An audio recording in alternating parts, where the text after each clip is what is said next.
রাজধানীর কাফরুলে গার্মেন্টস মালিকের কাছে ১ কোটি টাকা চাঁদা দাবি ও গুলিবর্ষণের ঘটনায় ৪ জনকে গ্রেফতার করেছে র্যাব। গ্রেফতারকৃতরা হলেন সাগর শেখ, রানা, কালু শেখ ও শশী। রোববার রাতে মিরপুরের বিভিন্ন এলাকা থেকে তাদের আটক করা হয়। সকালে সংবাদ সম্মেলনে এ তথ্য জানান র্যাব ৪-এর সিনিয়র সহকারী পরিচালক KN রায় নিয়তি। তিনি বলেন, গত ১৮ এপ্রিল গার্মেন্টস কারখানায় ঢুকে অস্ত্রের মুখে মালিকের কাছে ১ কোটি টাকা চাঁদা দাবি করা হয় এবং ভয় দেখাতে ফাঁকা গুলিও ছোড়া হয়।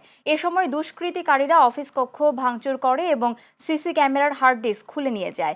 র্যাব জানায়, পরিকল্পিতভাবেই ঘটনাটি ঘটানো হয় এবং জড়িতদের বিরুদ্ধে আইনগত ব্যবস্থা প্রক্রিয়াধীন রয়েছে।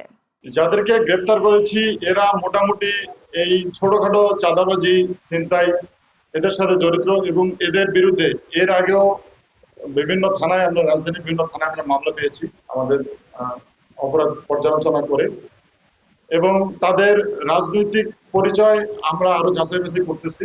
এটা আমরা সংশ্লিষ্ট থানায় হ্যান্ডওভার করব। থানা আরো যাচাই বাছাই করে আইনগত ব্যবস্থা করবে।